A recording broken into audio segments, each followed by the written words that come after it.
Hello friends, welcome back to Tamil movie reviews. நான் உங்கள் தமிழ். இன்றைக்கி நம்ம 2024 தெலுங்கில் வெளியான அலநாட்டி ராம்சந்திருடு படத்தோட திரை விமர்சனம் பற்றி தான் பார்க்க போகிறோம். இந்த படத்தை உங்களுக்கு அமேசான் பிரைம் ஓடிடியில் தமிழ் டப் பண்ணி கொடுத்துருக்காங்க, பார்த்து என்ஜாய் பண்ணுங்கள். இந்த படத்தோட ஷார்ட் ஸ்டோரி என்ன அப்படின்னு பார்த்தீங்கன்னா, ஸ்டார்டிங்லேயே நம்ம ஹீரோ மற்றும் ஹீரோயினை சின்ன வயசுலேயே காமிப்பாங்க. ஹீரோவை பொறுத்த வரைக்கும் ரொம்ப ஒரு இன்ட்ரவர்ட்டாக வளருவார். ரொம்பவே பார்த்தா கூச்சப்படுவார், பேசுகிறதுக்கு எல்லாத்துக்குமே ரொம்ப கூச்சப்படுவார். நம்ம ஹீரோயினை பொறுத்த வரைக்கும் கொஞ்சம் அதிகமாக வாய் பேசுகிறவங்க, எக்ஸ்ட்ராவர்ட்னே சொல்லலாம். சின்ன வயசுலேயே அவங்க அப்பா பார்த்தா நிறையா சொல்லி கொடுத்து வளர்ப்பாங்க. ஒரு கட்டத்தில் ஆர்மி மேனாக இருக்க சொல்ல அவங்க அப்பா இறந்து போகிறாங்க இந்த பொண்ணுக்கு. அதுக்கப்புறம் கதைக்களம் அப்படியே அவங்க ரெண்டு பேரும் பெரிய வயசாக சொல்ல மாறுபடுது. அதுக்கப்புறம் பார்த்தா ரெண்டு பேருமே ஒரு இடத்துல பார்த்துக்கிறாங்க. நம்ம ஹீரோ பார்த்தா அந்த பொண்ணை பிடிச்சி போய் லவ் பண்ண ஸ்டார்ட் பண்ணுறாரு.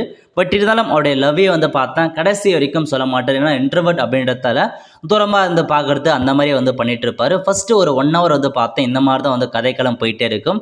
லவ் பண்ணுவார், பட் லவ்வை சொல்ல மாட்டார். அந்த பொண்ணுக்கும் லவ் பண்ணுறாரா இல்லையான்றதே தெரியாது. அந்த மாதிரி தான் அந்த பொண்ணும் இருக்கும். ஏன்னா அந்தளவுக்கு ஒரு இன்ட்ரோவர்ட்டாக இருப்பார். அந்த பொண்ணு பச்சை திரும்பிக்குவார். அந்த மாதிரி ஒரு இன்ட்ரோவர்ட் எப்படி இருப்பாங்களோ அதேமாரியே கொண்டு போயிருப்பாங்க. ஃபஸ்ட்டு ஒரு 1 hour பொறுத்த வரைக்கும் கொஞ்சம் கதைக்களம் மொக்கையாக தான் கொண்டு போயிருப்பாங்க. நடுவில் அந்த பொண்ணுக்கு பார்த்தா இன்னொரு பையன் ப்ரொப்போஸ் பண்ணி அந்த பொண்ணுக்கு லவ் ஆகிடும். பட் அவன் சீட் பண்ணுறான் அப்படின்னு தெரிஞ்சு அந்த பிரேக்கப்பும் பண்ணுறாங்க. இதுக்கப்புறம் கதைக்களம் இதுக்கப்புறம் தான் உங்களுக்கு நகருது. ஃபஸ்ட்டு 1 மணி நேரம் நீங்கள் படத்தை தாக்கு பிடிச்சிங்க அப்படின்னா செகண்ட் ஹாஃப் கண்டிப்பாக பெட்டராக கொண்டு போயிருக்காங்க, நல்லாவே கொண்டு போயிருக்காங்க. என்ன ஆகுது அப்படின்னு பார்த்தீங்கன்னா, இந்த பொண்ணு பார்த்தா ஒரு கட்டத்தில் கீழே விழுந்துடுறாங்க. டெம்பரரி மெமரி லாஸ் ஆகிடுது. ஒரு நாள் மட்டும் அந்த பொண்ணுக்கு மெமரி லாஸே இருக்காது. அந்த சமயத்தில் நம்ம ஹீரோ அந்த பொண்ணுகிட்ட போயிட்டு பேசி லவர் நம்பிலாம் சொல்கிறாரு.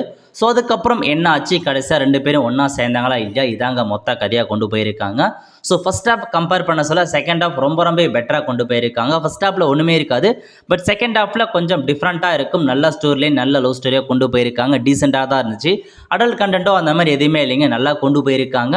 ஒரு நல்ல ஒரு லவ் மூவினே சொல்லலாம். 2 நாளைக்கு அப்புறம் செகண்ட் ஹாஃப் பெட்டராக இருந்துச்சு. ஃபஸ்ட் ஹாஃபை நீங்கள் ஸ்கிப் பண்ணிட்டு செகண்ட் ஹாஃபுக்கும் நீங்கள் டேரெக்டாக பார்த்தலாம். அந்தளவுக்கு தான் நல்லா கொண்டு போயிருந்தாங்க.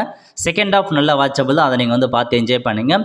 நடிச்சவங்க எல்லாமே பெட்டராக பண்ணியிருக்காங்க. தமிழ் டப்பிங் இன்னும் கொஞ்சம் நீட்டாக பண்ணியிருக்கலாம். அதேமாரி காமெடி நம்ம ஃப்ரெண்ட்ஸு, அதாவது அந்த ஹீரோ கூட ஒரு ஃப்ரெண்டு இருப்பார், அவர் ஓரளவுக்கு காமெடி பண்ணியிருப்பார். ஒரு சிலங்கள ஒர்க் அவுட் ஆகிருக்கு, ஒரு சிலங்கள பார்த்தா கொஞ்சம் நல்லாவே இல்லாமல் தான் போச்சு. ஓரளவுக்கு ஒரு டீசென்ட் வாட்சல் மாதிரி தான் பார்த்து என்ஜாய் பண்ணுங்கள். இப்போ இதான் உங்களுக்கான மொத்த ரிவ்யூ. ஓகே, இந்த படம் பார்த்தாங்க மறக்காமல் கமெண்ட் பண்ணுங்கள். அடுத்த ஒரு நல்ல மூவி அப்படி சந்திப்போம். நன்றி, வணக்கம்.